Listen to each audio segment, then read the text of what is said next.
Alright, welcome. In this video we're going to be working the practice test for Multivariable Calculus Unit 3. And the first one is find the Jacobian of a 3x3 transform. And we'll be able to do that, right? Because we know it's going to be the determinant of xu, xv, xw, yu, yv, yw, and zu, zv, zw. Okay, so I'm just going to take some partial derivatives. The derivative of x with respect to u is 1. The derivative of x with respect to v is w, and the derivative of x with respect to w is going to be v. Okay. Yu is going to be w, yv is 1, and yw is u. For here, zu is going to be v, zv is going to be u, and zw is 1. Okay, so we just need this determinant here, and that's going to be equal to, I'm going to just grab the top row because there's no zeros. Okay, that's going to be 1 minus w plus v. Okay, that'll be 1 minus u squared minus w times 1w minus uv. Okay, plus v times wu minus v. And that means to me, okay, I'm looking for something, oh, I already know which one it is. It's going to be b, because I've got, when I add this all together, I'm going to have a 1 minus u squared minus w squared minus v squared, and that's the only one that's got a 1 in it. So I know it's going to be b. Okay. Number 2, okay, which of these is equivalent? So what we need to do is we need to basically reverse the order of integration. I'm just going to tell you, I've done this one once and I made a mistake, so you just got to be careful when drawing the region of integration. Okay, so what I need to do is this is going to be two lines, x equals y plus 1 and x equals 4 minus 2y.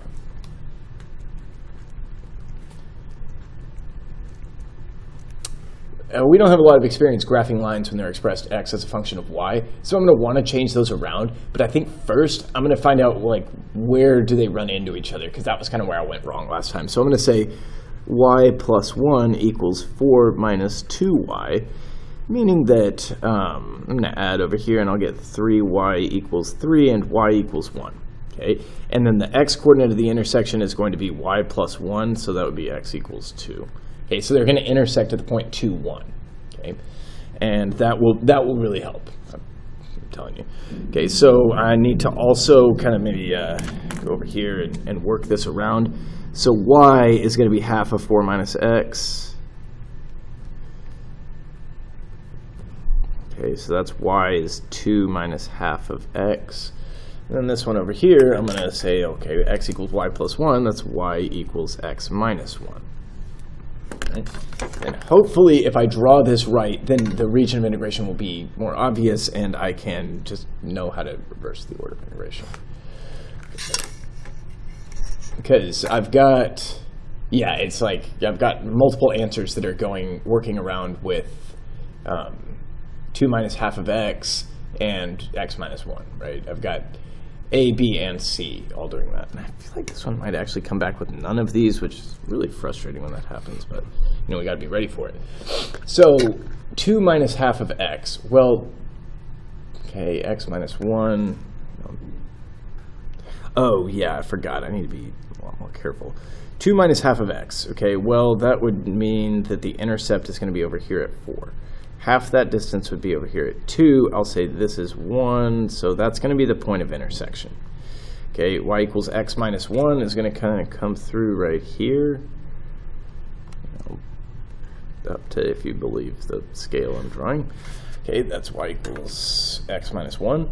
And then y equals 2 minus half of x. Well, actually, I should not have committed to that, right? I'm going to say it's got to have an x-intercept of 4 and run through that point. So yeah, I'm definitely overestimated 2.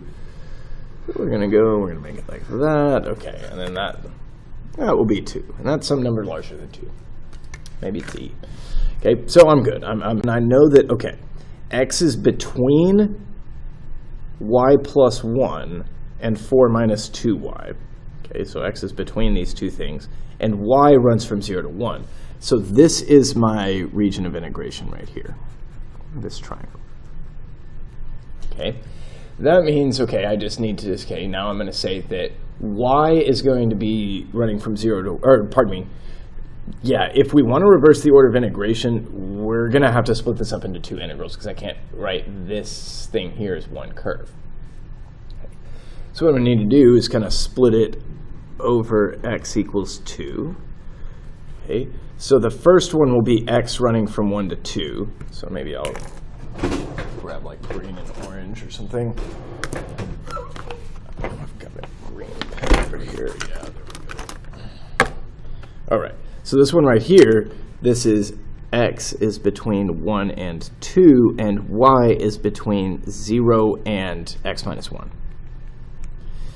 Okay, so if we do dy and then dx, the first one, okay, 1 to 2 and 0 to x minus 1. Okay, I can now know that it's none of these because none of these have where x is running from 1 to 2. That one says 0 to 2. So I'm not sure if I typed it wrong or whatever, but I know that because the first integral needs to have x running from 1 to 2 and y from 0 to x minus 1, I know it's not going to work. You know, if it was going to work, I'll show you what it would be. Okay, this is x between 2 and 4 and y between, let's see, 0, and that line is y equals 2 minus half x. And that's off my shot, but there you go. Okay, meaning that it's going to be two double integrals, so I'm going to have, you know, two things added together. So the first one in green is as y runs from 0 to x minus 1, x goes from 1 to 2. Okay, what's the integrand f? So that would be dy and then dx. Okay, over here, the second one would be as x runs from 2 to 4 and y runs from 0 to 2 minus half of x, f dy and then dx. That's what I was looking for. I saw none of that. You know, maybe that was, I typed it wrong and that was supposed to be a 1 or something. Either way, we've got this answer choice E, and it's none of these. All right, convert the integral to cylindrical coordinates. All right, so we're saying that z is, wait, no, y is running from this circle to that circle, right? X and z are both stuck between two numbers. So I'm going to just draw you in the xy plane the graph of these two curves. Okay, this is the top half of a circle centered at the origin with radius 2. And this is going to be the bottom half down here. Okay. So, and then x is running from -2 to 2, which I would expect, and then z goes -1 to 1. Okay, so what I know is that cylindrical, that's polar with z. So I'm going to say that r is between 0 and 2. Theta is, it's a whole circle, so that'll be 0 to 2 pi.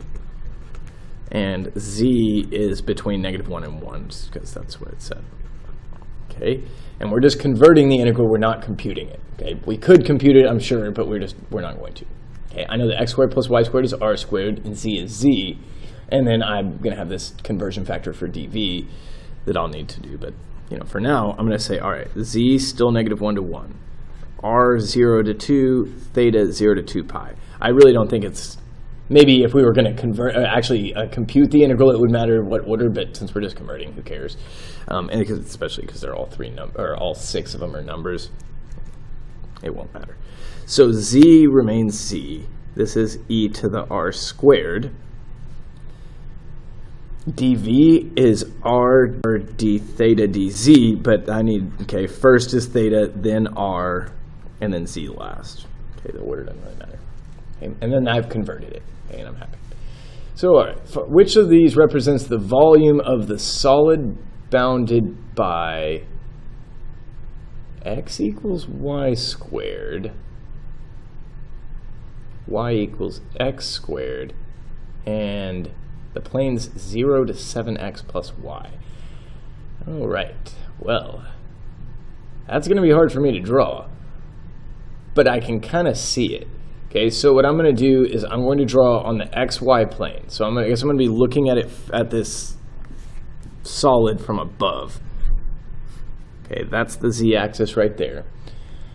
Y equals x squared. Okay, it's like that. and then x equals y squared is like this. So it's really just this dark thing. That's what we're looking at, kind of like down this thing. And then the plane's z running from 0 to 7x plus y. Okay, I think what we're going to want is, okay, z is going to run from 0 to 7x plus y.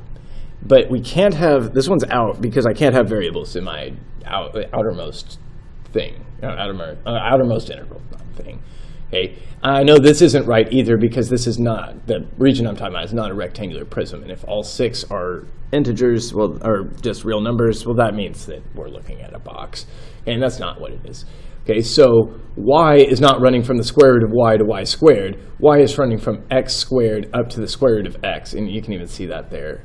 Okay, that looks like the square root of x. This looks like x squared. It's going to be this one. And so I'm just going to go with that. This one because of that. Y can't depend on y. That wouldn't make sense. So we're at the equation of the surface in cylindrical and spherical coordinates. Okay, that's a little annoying.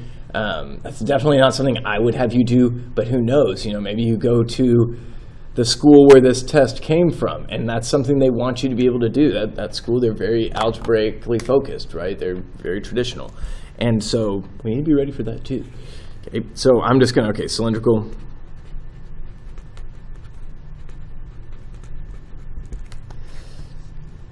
Z is z. X squared minus y squared. Well, r cosine theta squared minus r sine theta squared. I feel like, I mean, it didn't say like fully simplify it or anything. I mean, I'm sure you could do, you could factor out an r squared, cosine squared minus sine squared, I believe is cosine of 2 theta. I mean, there's all sorts of things you could do to make this a little shorter, a little cleaner, or whatever, but it's going to be the equivalent to that. So I think we'll just leave it there. Then spherical, oh man. Okay, I'll admit, I don't have the spherical conversions memorized.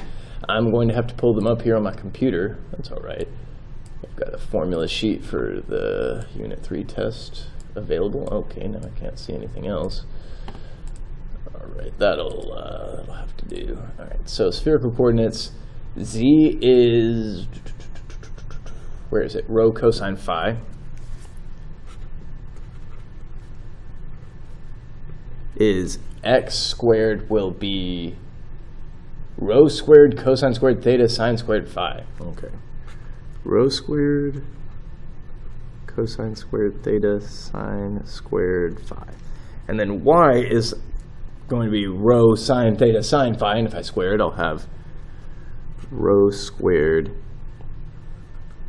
sine squared theta sine squared phi.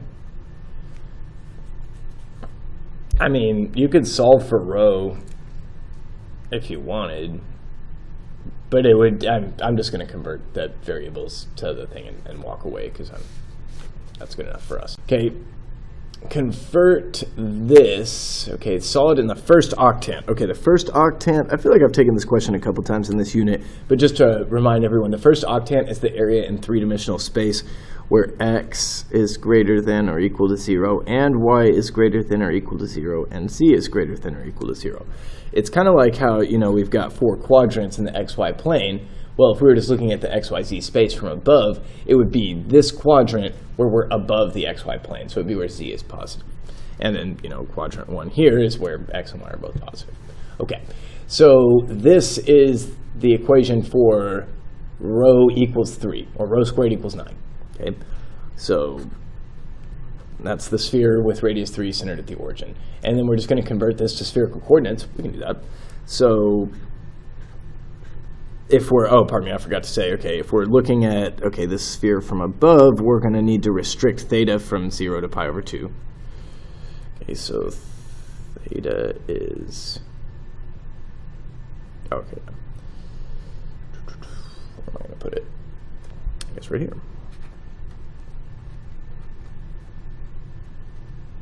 Okay, if we're going all the way out to the edge of that sphere with radius 3, I'm going to say rho is between 0 and 3. And if we're only talking about the first octant, which is where z is positive, if you think about phi, okay, phi is 0 is up here at the North Pole. We're going to go all the way down to where z is 0. Okay, that would be to pi over 2. That would be 90 degrees worth of phi. So phi is going to be an element of the interval 0 to pi divided by 2. Okay. And so what I'm going to do is, it doesn't really matter, dv. Okay, so I'll just do phi, rho, and theta. Okay. And then I will say, all right, x is, I've got that conversion factor right here, rho cosine theta sine phi.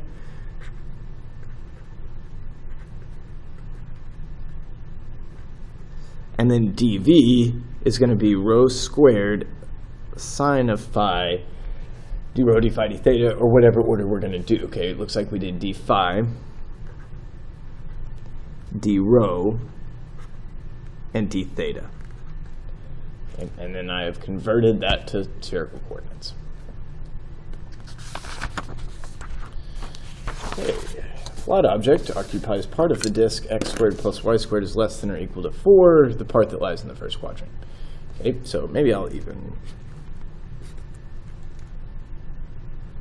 Okay, that's a circle with radius 2 here. And it's only in the first quadrant, so this is going to be probably my region of integration. The density of the object at a point x, y is given by, okay, we also use rho for density in a lot of scientific scenarios. Rho of x and y equals xy squared. So if we want the mass, and I know we didn't do that this year. In my multivariable calculus class, there weren't as many people that were concurrent in the calculus-based physics class this year as there were last year. So last year I went and tried to do a lot more physics examples that tied into whatever they were doing in that class. But mass in general is going to be the double integral over the region of some sort of like density function dA. Okay, so this is going to be the double integral over r of xy squared dA. Okay, this looks like the type of thing. It's a circular region, so I got to convert to polar, right? So this is where r is between 0 and 2. And theta is between 0 and pi over 2. Okay, and now that I've got it set up, I think I'm going to have to convert x and y into polar and convert dA into polar as well, but I think it shouldn't be too bad, I hope. Okay, so we usually typically do r dr d theta for dA, so I'm going to do r over here and then theta over here. Although I may need to switch that order in order to make the integral more easily computed. Okay, so x is r cosine theta, y is r sine theta, so I'm going to have 3 powers of r, and another one from r if dA is r dr d theta, so it's 4 total powers of r, cosine theta, sine squared theta.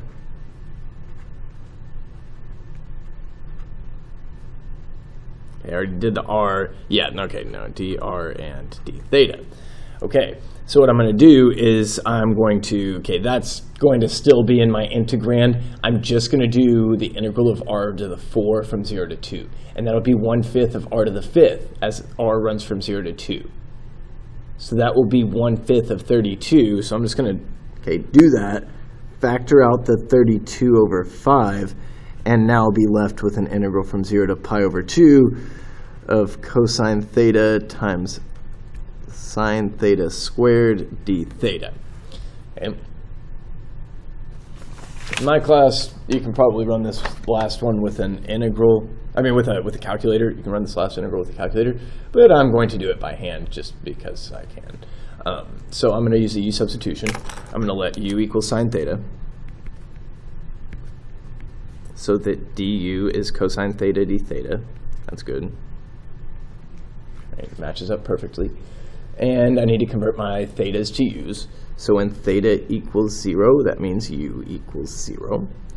And then when theta equals pi over 2, that means u is going to be sine of pi over 2 is going to be 1. Okay. So now I've got 32/5 of the integral from 0 to, no, not 0 to pi over 2, 0 to 1, u equals 0 to u equals 1 of, that's going to be u squared, and then cosine theta d theta, that becomes du. Okay, and then, okay, well, I know that's going to get 1/3 u to the third. Plug in 1, I get a third. Plug in 0, I get 0, so it's just going to be a third. So this is going to be 32 divided by 15. Okay, that was a pretty good double integral problem. Okay, I like that. Okay, compute the integral. Show the work that leads to my answer choice. Okay, well, I don't know. How do you want it? You want it to be multiple choice, or you want it to be open-ended? So, compute the integral. All right. With respect to y, this is just going to incur a y, so it'll be y cosine of x squared as y runs from 0 up to x. So I'll have x cosine x squared minus 0 cosine x squared.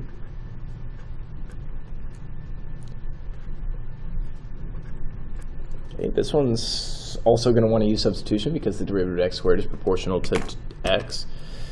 And maybe I'll go over here and say u is going to be x squared, so du is 1/2. No. Dx is going to be half.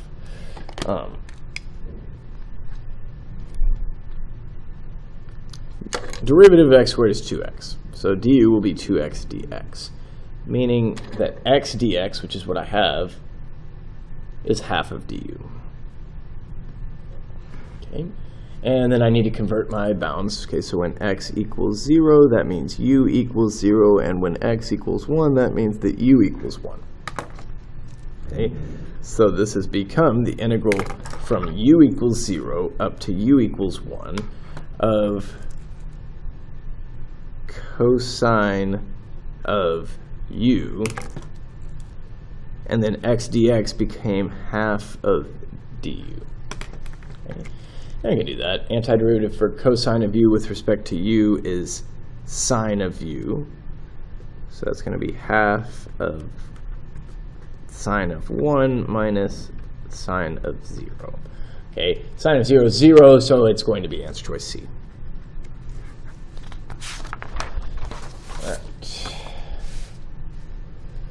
D is the region enclosed by these lines and a circle. Convert the integral to polar coordinates. I think I've got just enough time for that. So y equals 0 is the x-axis. Y equals square root of 3 times x is going to be that. A little bit bigger than 1. Okay.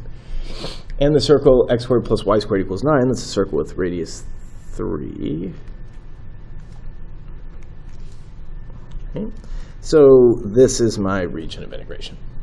Okay. Okay, y equals square root 3 times x means that y over x is square root of 3 over 1. Okay, so that's tangent theta equals square root 3, and that's theta equals pi divided by 3. Okay. If you're not sure why that is, I mean, just think about the unit circle, like tangent being sine over cosine. Root 3s are going to occur at 30, 60, 90 angles, and, well, you can convince yourself of it. I know you can. So I'm going to go over here, and I'm going to say, all right, r is between 0 and 3. Theta is between 0 and pi over 3.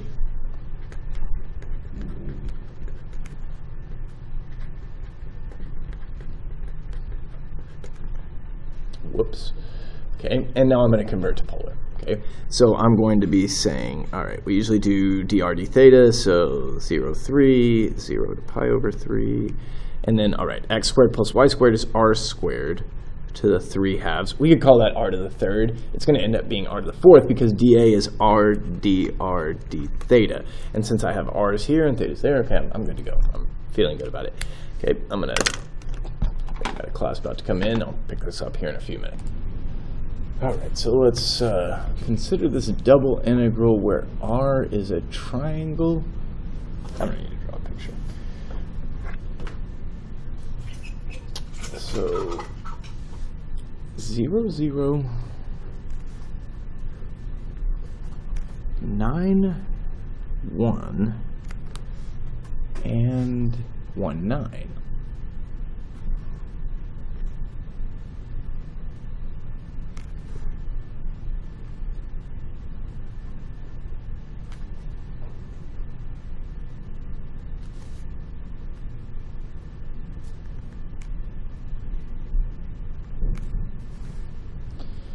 Okay, we use the change of variables. X equals 9u plus v.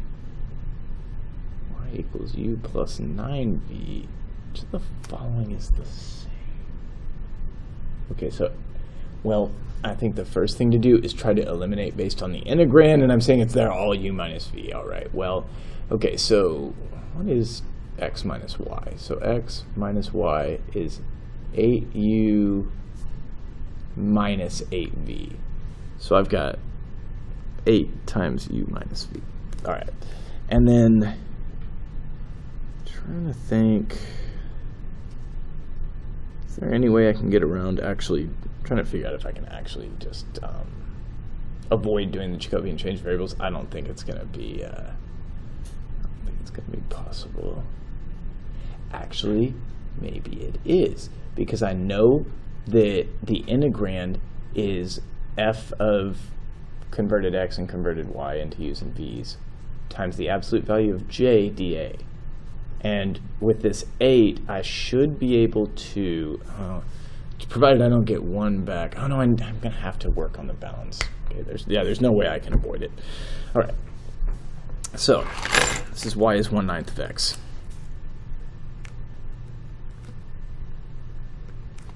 This is y equals 9x. Okay, so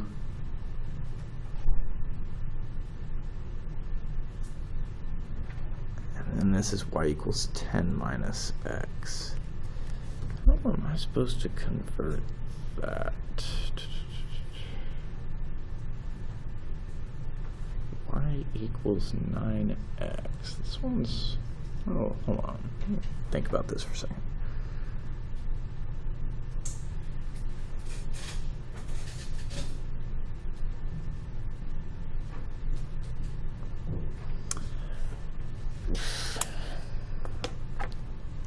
We didn't do enough triangular region Jacobian change of variables when we were going through this stuff. I'm not really seeing what I'm supposed to do. But I know what I can do. I can solve this system for, you know, x and y in terms of u and v, and that's what I'm going to do. So I'm going to take x minus 9y is going to be 9u minus 9u, and v minus 81v. So that's negative 80v.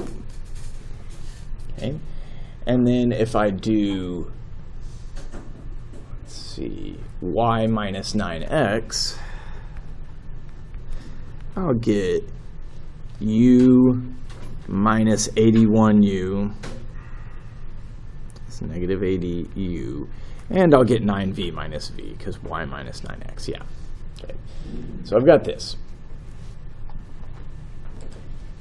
And so I think that means that u equals negative 1/80th of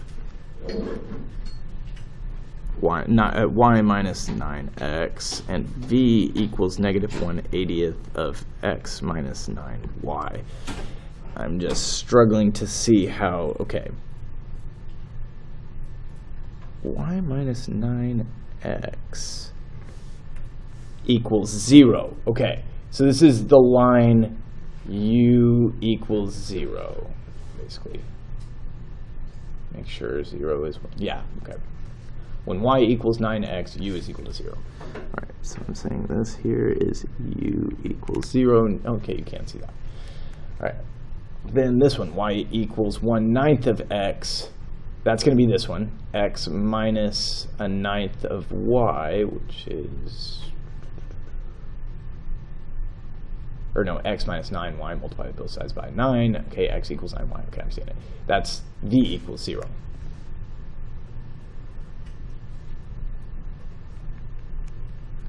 Okay, y equals 10 minus x. What am I going to do with that?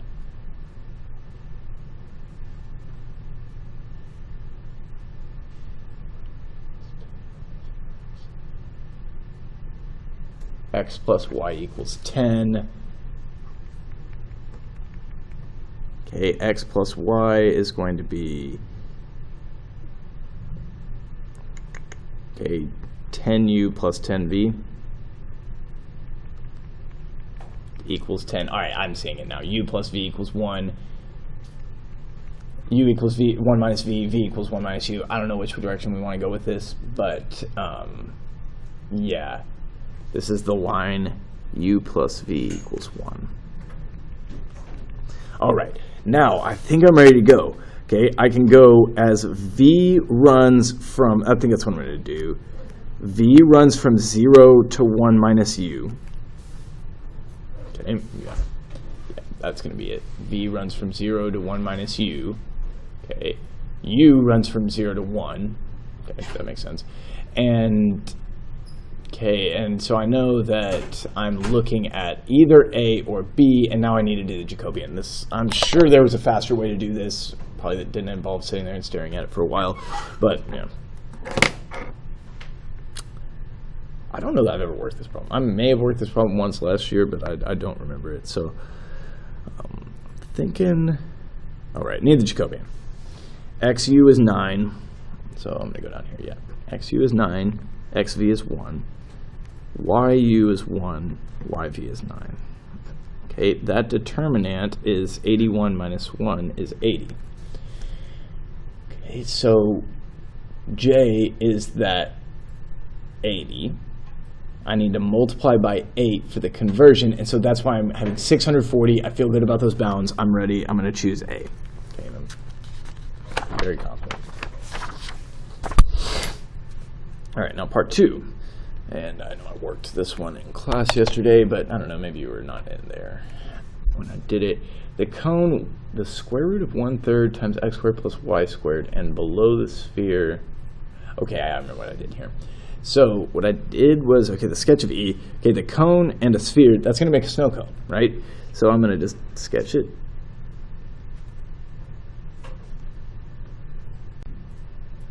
Okay, there it is. Okay, you can, if you want, you could put in a z-axis, x-axis, and a y-axis.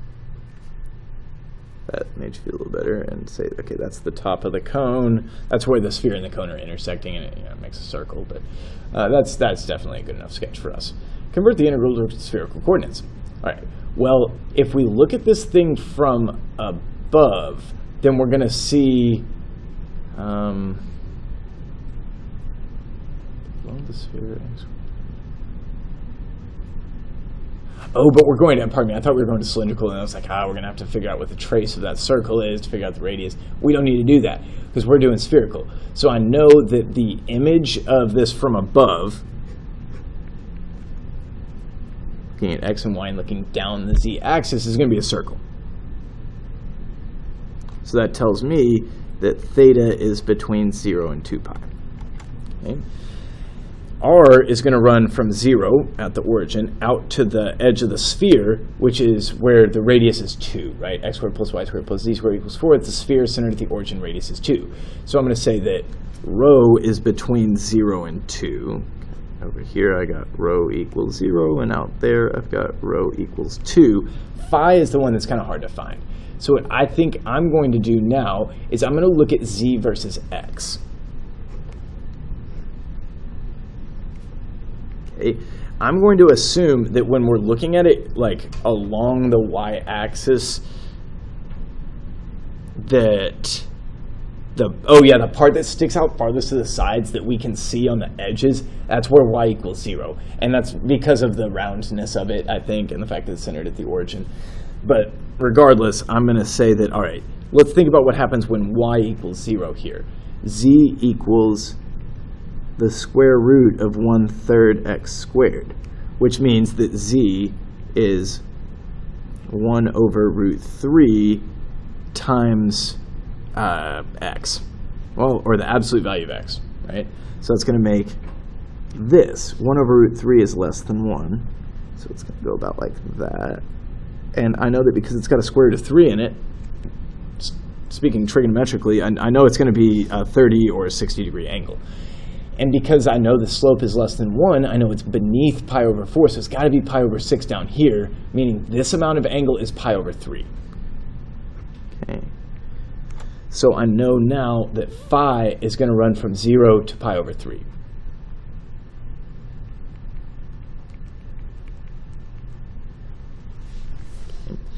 Now the triple integral of z, okay, well, in spherical coordinates, I should have this still pulled up. Yeah. Z is equal to, oh, I knew that, rho sine theta sine phi. No. Oh. Yeah. Rho cosine phi. Yeah, okay, I was completely wrong about that. Good thing I looked it up. Okay, so rho cosine theta. Okay, dv is rho squared sine phi. D rho, d phi, d theta. Okay, and because these, all of my bounds were numerical, it doesn't matter, so I'll just do d rho, d phi, d theta. Okay, rho going from 0 to 2, phi going from 0 to pi over 3, and theta going from 0 to 2 pi. Okay, and then I converted the integral to spherical coordinates, and that's going to be all. Give a sketch of the solid bounded by the cylinder, planes, and its projection onto the xy plane. Wouldn't that probably be a circle? Yeah. Okay, it's just going to be x squared plus y squared equals 4, where z equals 0. Anyway, no big deal. All right, here's the cylinder.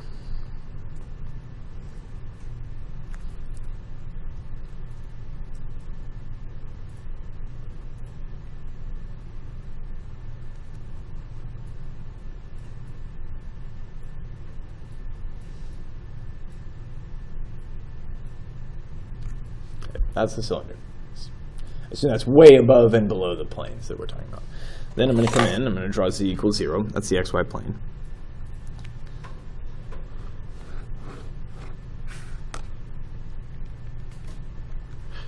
Okay. And we'll say z equals 3 minus y. Well, I know it's going to have like some slant to it. And so I'm just going to kind of draw it like that. You know, maybe this is the z-axis vertically here, and this horizontal line here is the y-axis, right? That would be 3 right there, and maybe it'd have a slope of -1, but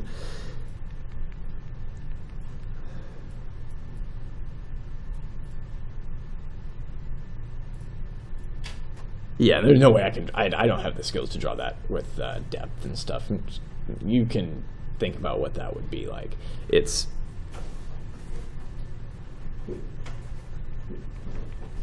that. All right, and then the projection on the xy plane. Okay, well, if I look at what happens when I look at just what shadow this thing makes over the xy plane, it's just going to be a circle centered at the origin, radius 2. So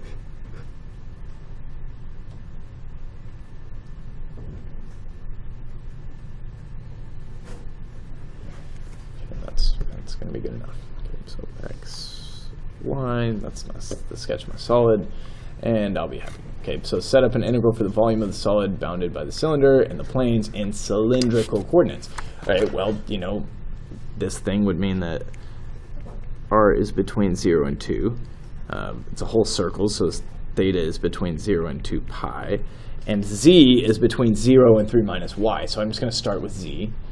Okay, so integral from 0 to 3 minus y. R is going 0 to 2. Theta is 0 to 2 pi. And we know that in order to get a volume, we need to triple integrate dv. But dv in cylindrical coordinates is going to be r dr d theta dz, or r whatever order we want. Well, we start with z, so r dz dr d theta. And we set it up. And we're just going to stop there. Tetrahedron problem. Okay, I kind of remember we discussed this one yesterday, but I forgot what conclusion we came to. Okay, sketch the solid T as well as its projections onto all coordinate planes. Okay, so we can do this. Okay, we're going to say, all right, I'm going to draw this from the front perspective. We're going to need quite a bit of Z, quite a bit of Y, because those go to 1, but not so much X. So maybe I'll just draw, not as much.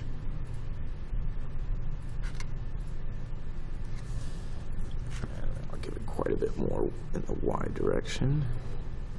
All right. And then learn from my mistakes. Say, all right. We're going to just say, suppose that's 1/3. Okay, and that this is 1. Okay, then, so I can make it look good, I might actually measure this out. 2.5. 2.5. Are you guys supposed to measure the same distance if there's like perspective issues? I don't know. I'm not an artist. So I'm just going to connect those 2 points.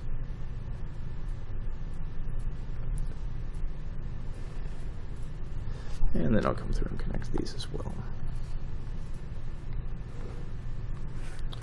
All right, that's the tetrahedron. Okay, X, Y, and Z. Okay, so I'm going to say, all right, maybe I can color these a little bit.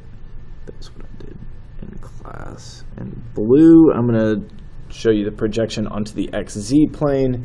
In red, I'm going to show you the projection onto the YZ plane. And in green, I will show you the projection onto the, yeah, there it is, onto the XY plane.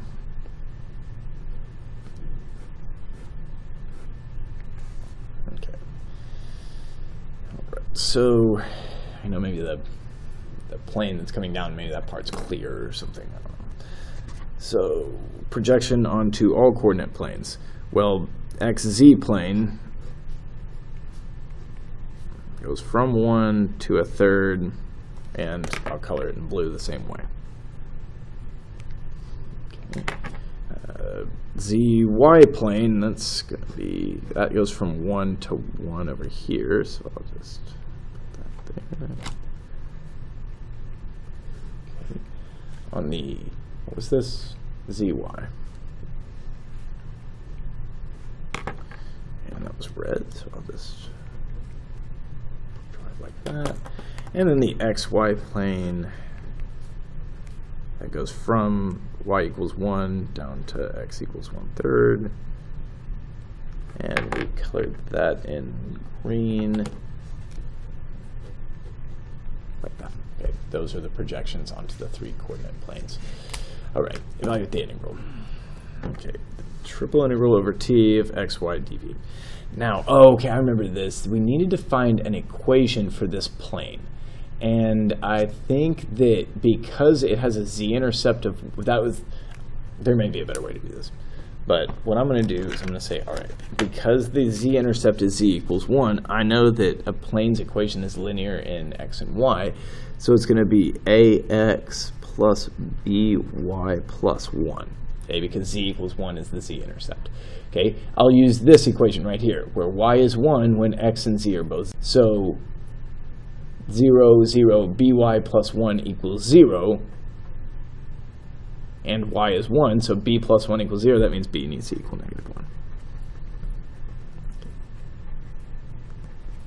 Okay. Then I'll have to use this other point here, 1/3, 0, 0. Okay.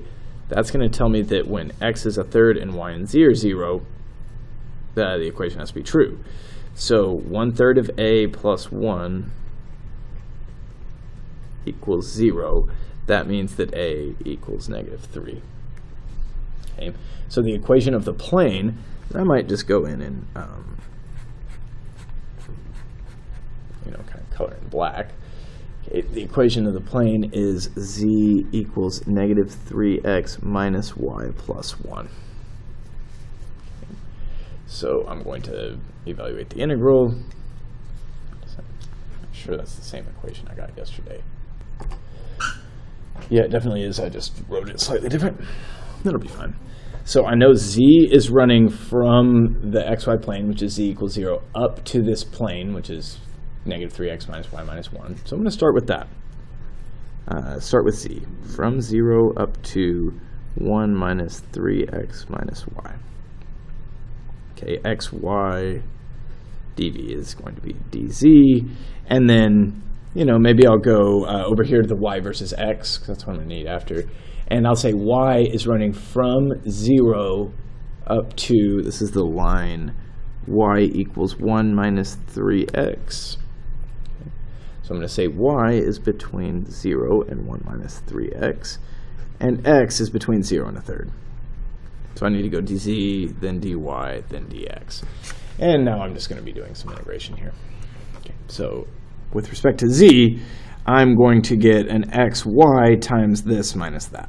Okay, so I'll get xy times 1 minus 3x minus y. And that will be xy minus 3x squared y minus y squared. So xy minus 3x squared y minus xy squared. And I'm going to integrate that from 0 to 1 minus 3x on y, and from 0 to a third on x.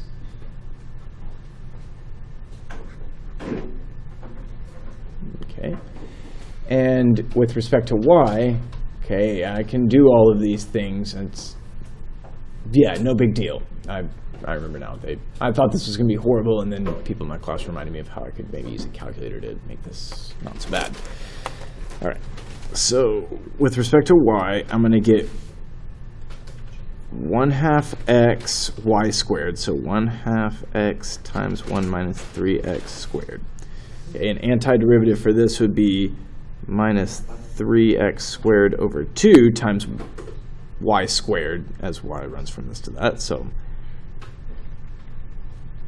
minus 1/3 of x y to the third, as y runs from 0 to 1 minus 3x. So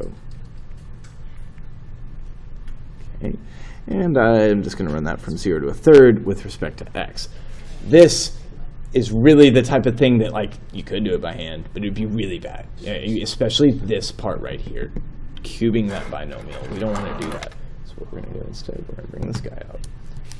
And I'm going to make it a little brighter. I have an issue with the brightness on my calculator lately.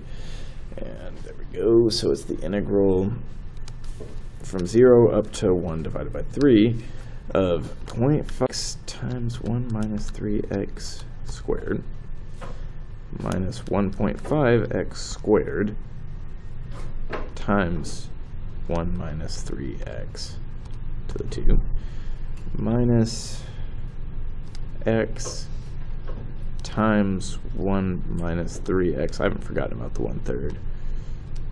Just figured I'd divide by 3 at the end. And with respect to x, let that run.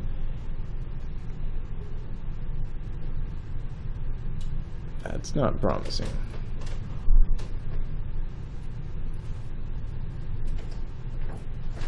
Whatever. I mean, it's not surprising to be a small number because it's running from 0 to 1/3. I'm just going to report it. If I made an error, I'm sure y'all will let me know about it. Okay, so 9.259 times 10 to the negative 4.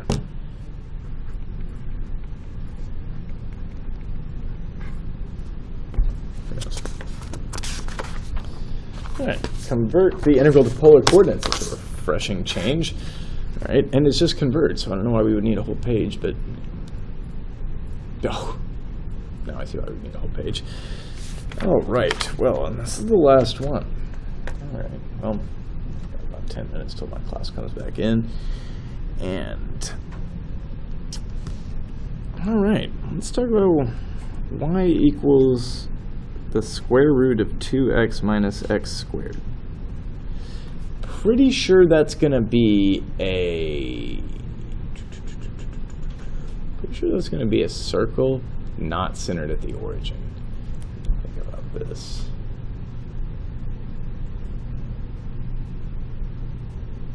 Why is the x squared negative? I would not ask you about this. And it's going to be Yeah, y'all might have a tough time converting that into polar. So let's go over here and graph the square root of 2x minus x to the 2. See what happens. That's just not at all what I want. Okay. It's kind of what I figured it would be. It's going to be the upper half of a circle centered at 1, 0 with radius 1. Okay, so if I set the window from 0 to 2, maybe I'll just go 0 to 2. So this square, yeah, and you can see that it's half of a circle. You could go through and you can do a bunch of complete the square, do a bunch of algebra, but we don't want to do that. Okay.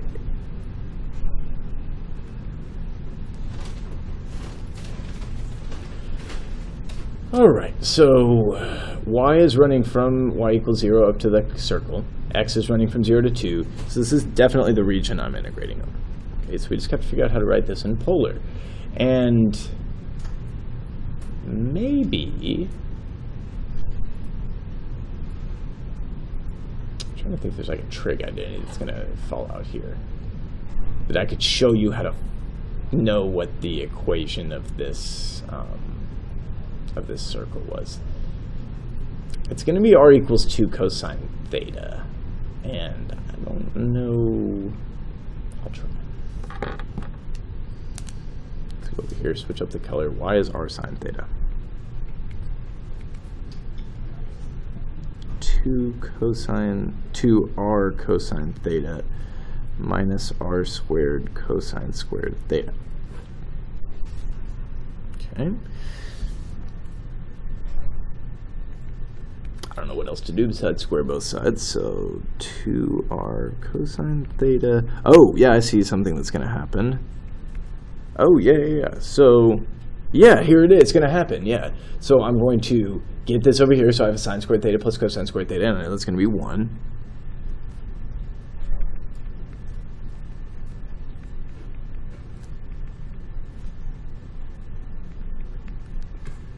Okay.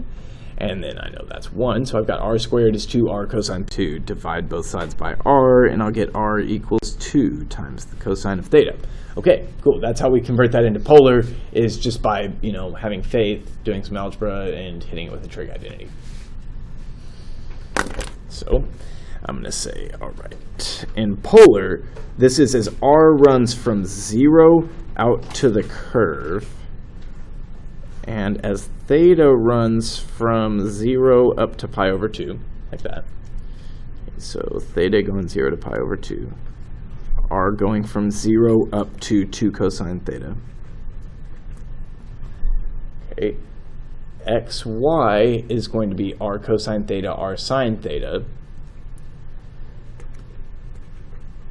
Okay, so I'm going to have 2 powers of r. But then dA is r dr d theta, so in total I will have 3 powers of r. And I need to integrate with respect to r first because r was variable. This is one of the only ones that I know of where you have r variable. Because it's not centered at the origin. Okay, I've converted this integral to polar coordinates, and I think that's going to be all, right? That's the last problem. Comprehensive practice test. Okay, as you already know, my test is going to be, less algebraic, more conceptual. There might be more figures, and there might be other situations involved, but this was good practice, so thanks for watching.